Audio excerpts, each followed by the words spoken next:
ঘাটালের গম্ভীরনগর এলাকার এক গৃহবধূ নাম সুতপা ঘুরোই আজ নববর্ষের দিনটিতে তার কষ্টার্জিত অনেক পরিশ্রমের সংসার বাঁচিয়ে কিছু অর্থ দিয়ে একেবারে 5 থেকে 10 বছর প্রায় 32টি ছোট ছোট শিশুদের হাতে একটি করে জামা প্যান্ট ও মিষ্টির প্যাকেট তুলে দিলেন ঘাটাল শহরের 3 নম্বর ওয়ার্ড সংলগ্ন সেন্ট্রাল বাসস্ট্যান্ডের কাছে কৃষ্ণনগরের দরিদ্র পরিবারের সন্তানদের।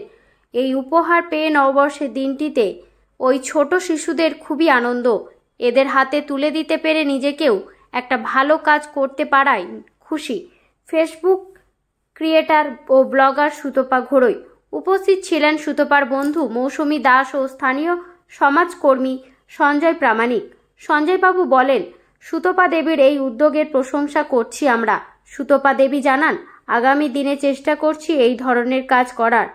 আর এই উদ্যোগের প্রশংসা করছেন অনেক মানুষজন। তথ্য ও রিপোর্টে গঙ্গাধর রায়, সংবাদ পাঠে আমি পায়েল মান্না পাজা, ঘাটাল বার্তা।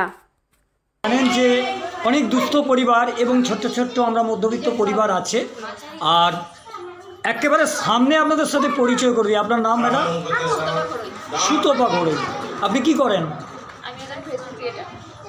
আপনারা শুনলেন যে ও গৃহবধূ এবং তার সাথে ফেসবুক ক্রিয়েটার, ডিজিটাল ক্রিয়েটার। তো ও এখন বর্তমানে আপনারা জানেন যে ফেসবুকে অনেকেই ডিজিটাল ক্রিয়েটার থাকে। ও কিন্তু ওই ফেসবুক থেকে কিছু অর্থ উপার্জন করে ওর ইচ্ছে ছিল যে সাধারণ মানুষের পাশে আমি দাঁড়াবো, একটা ভালো কাজ করব। তো আজকের এই পয়লা বৈশাখের শুভ দিনটাতে ও বেছে নিয়েছে কিন্তু এরকমই একটা দিন যে ছোট্ট ছোট্ট বাচ্চাদের মুখে একটু হাসি ফোটাবো, একটু মিষ্টি দেবো, একটু জামা কাপড় দেবো। তো এই মুহূর্তে সেই সুতপা ম্যাডাম আছেন। আপনার এই ইচ্ছেটা কত দিনে, মানে কিভাবে এলো হঠাৎ? সেটা সব দিনই ছিল আমার, কিন্তু তখন নিজে ইনকাম করতে পারতাম না। তো তারপর যখন ফেসবুকে কাজ করতে করতে নিজে যখন ইনকামটা করতে পারলাম, তখন তারপর মনে হলো যে এই ইচ্ছাটা আমি এই বছরই পূর্ণ করি। আমার ফেসবুক পেজ আছে 5 লাখ আর পূর্ণ তার 5,000 বাকি আছে। তো ওই আনন্দটা ভাগ করার জন্যই আমার এই কাজটা আছে। তো আমরা তো জানি যে অনেকভাবেই মানুষ রোজগার করে এবং অনেক মানুষের অনেক টাকা থাকে। আপনার কি কেন এরকম মনে হলো, মানে এই ধরনের ইচ্ছেটার পিছনে একটা শুভ ইচ্ছে আছে, তাই তো?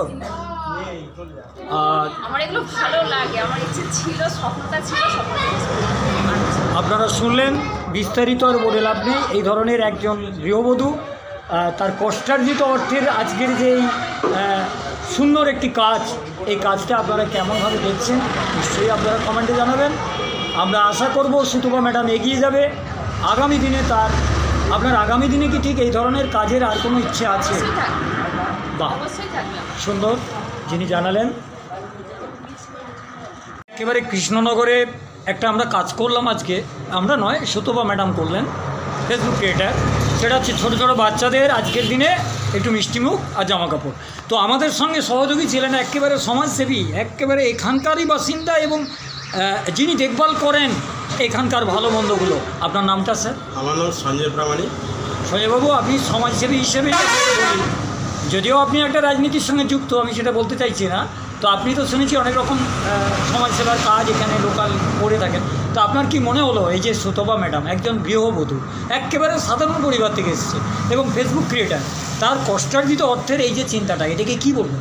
না, উনি বিশেষ করে দুস্থ একদম যারা গরিব মানুষের জন্য ভেবেছেন, বিশেষ করে শিশুদের জন্য, বাচ্চা ছেলে মেয়েদের কথা ভেবেছেন।